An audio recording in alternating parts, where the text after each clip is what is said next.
Ja neviem, prečo tá kamera vypína.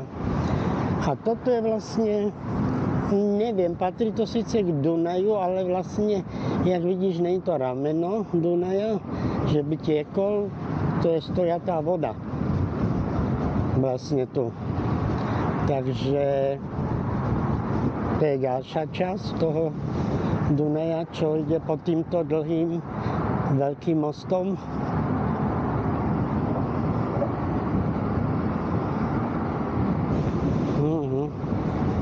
Hovorím, to je taký silný vietor, že mám čo robiť. Wow. Len nerozumiem, prečo sa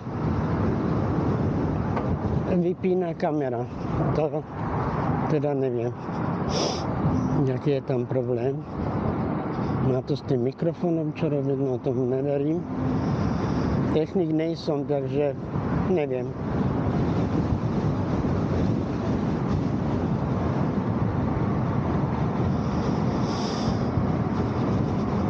No. Á, pozor. A tu je ďalšia voda. Tak aký je dlhý ten most? Prosím pekne. To je čo? Tuto, ešte raz, toto je to vidieť. Máš ďalšiu časť ramena Dunaja, ktorý akoby bol rozdelený. Zajímavé. Dunaj je široký a veľký, no jo. Taká skôr zátoka. Nebo ako by som to mal povedať.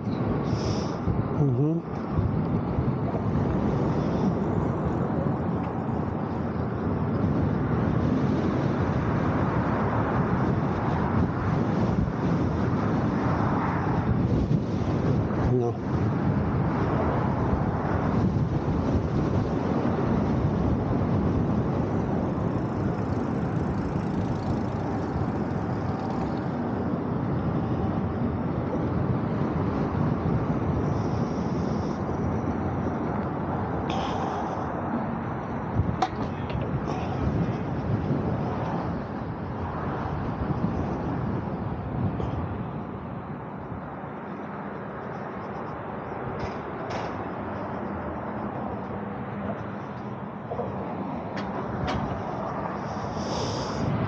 Tieto zákruty, však balíkap je najlepšie, jak mi neišli.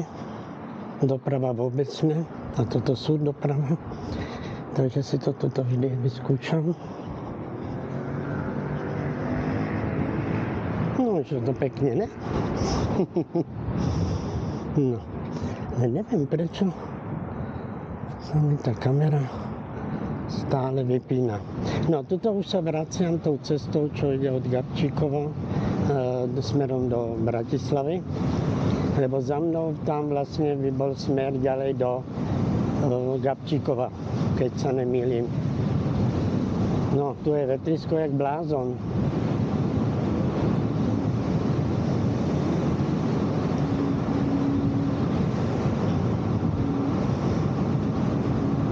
Dobre, ľudia zlatí, tak skúsil som si to. Toto cestu, hovorím, už to poznáte z niektorých mojich videí. Neviem, čo teraz urobím, či dám tieto 3, či koľko raz sa mi to vyplo videjka krátke. Bohužiaľ tým, že nemám inú možnosť, ako to dať dohromady. Asi uvidím, čo s tým urobím ešte, až prídem domov, ako to bude vyzerať, hej. No ale hovorím, dneska to dosť fúka.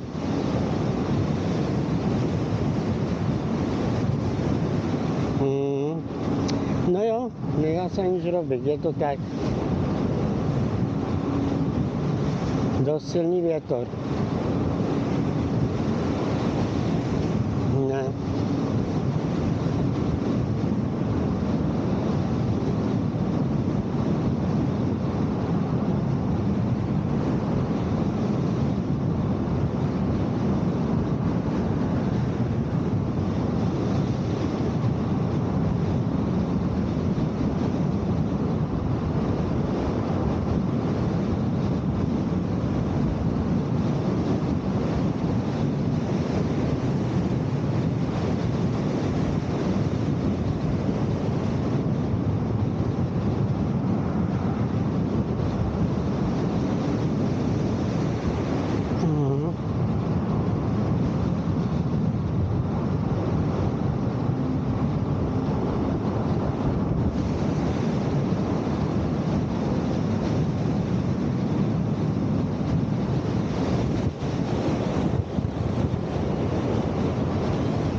tam poriadne rovno stať.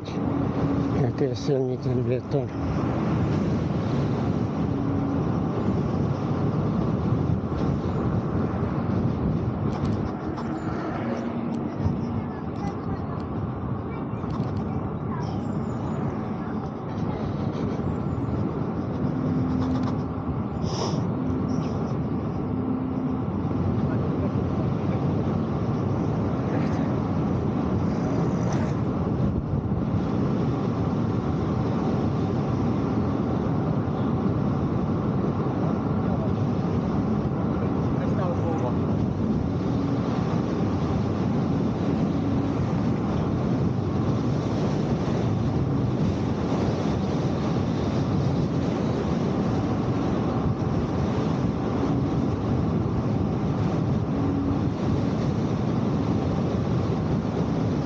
No ani neviem rozprávať, aký je silný vietor.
Dobre, ľudia zdatí, tak to vypínam.